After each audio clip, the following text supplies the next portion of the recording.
Right now, as you hear these words, notice how your mind starts building little movies. That's your brain compressing reality into stories, like zip files, like Netflix thumbnails, like a GPS map, instead of the whole terrain. And here's the crazy thing. Every time you zoom in, chunk down, or zoom out, chunk up, you're redrawing that map. If you do it deliberately, you become the cartographer of your own mind.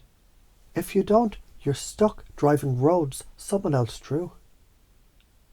Chunking down is like grabbing a microscope. Ask specifically, how does this happen? What exactly are the steps? Someone says my life sucks. You say, specifically, what part of your life? They say my job. You say, specifically, what about your job? You're zooming into the pixels of the story. That pixel level detail, it destabilizes the blob of my life sucks. Chunking up is like a drone shot. Ask, for what purpose? What's that connected to? What's the bigger picture? Someone says, I hate my boss. You say, for what purpose are you at this job? They say, to provide for my family. Boom. They're now in a higher frame. I'm a provider. The meaning shifts. The brain glitches and rewires. The criteria and the values. When you ask, what's important to you about this? You're literally shining a flashlight on the control panel of their nervous system. They'll say things like freedom, respect, love, security. Those words, they're not just words. They're emotional coordinates. When you paste them, yes, freedom matters. And then lead. And the best freedom comes from learning this. You're hacking the GPS of their belief system. Example, a friend says, I don't want to go to the gym. You say, what's important about that? They say, I want comfort. You say exactly. And the gym now is comfort later. You're investing in future comfort. Their brain flips. The gym is comfort. You led them. Metaphors glitch the map. Shake it like a snow globe. Zoom in and out. The flakes, neural patterns, they resettle differently. The snake shedding skin. Vulnerability looks scary, but it's literally growth. The software update. Old beliefs, they're outdated code.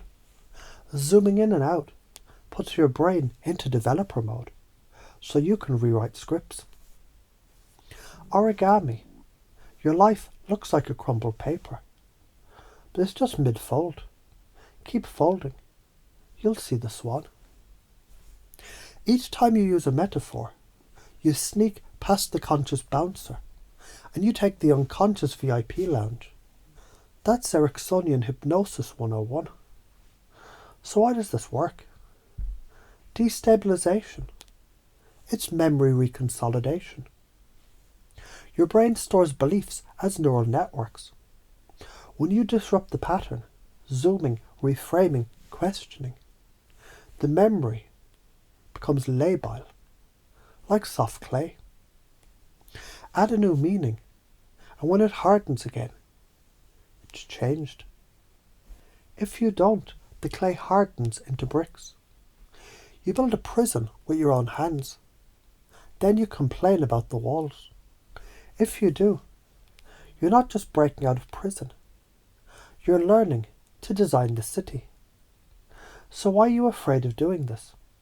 Because destabilizing someone's story feels like ripping off a band-aid. You're scared they'll scream. But guess what? The wound underneath needs air. Without it, it festers. Karma-wise, staying silent lets the infection spread. Interrupting, reframing, zooming, destabilizing. It's antiseptic. It stings, but it heals. The top limiting patterns that need interrupting. I'm not enough. Change will make me lose people. This is just who I am. I'll start later. All of them are compressed stories. When you chunk up or down, the zip file breaks open. Now you can rewrite. And as you're hearing this now, notice how your mind begins naturally, easily to zoom in and out on your own stories. Notice how you've already done this countless times. And how can you do it now deliberately, effortlessly, like switching gears in a car?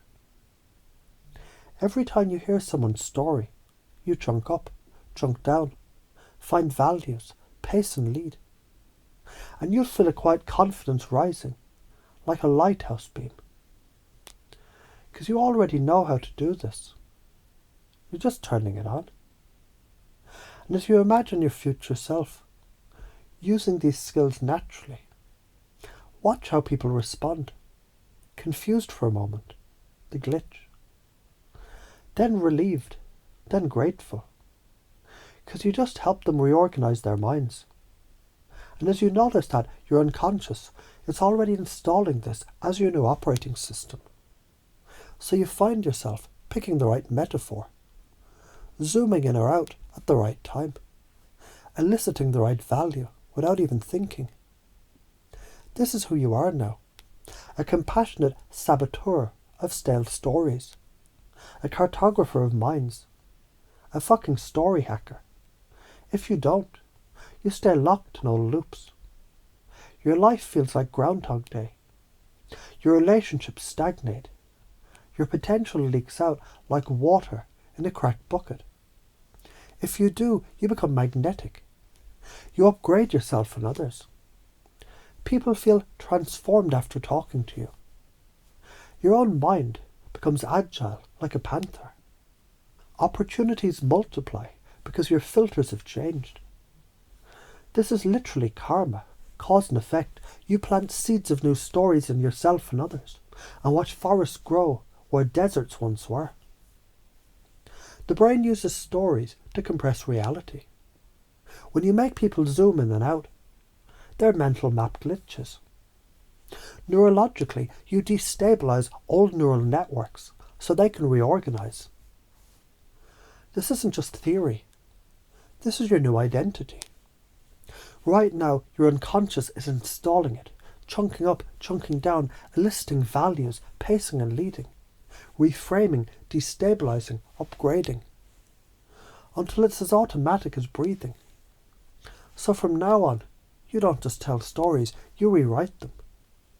You compress and decompress reality. You're the author, the editor, the glitch, and the upgrade. Welcome to your next level.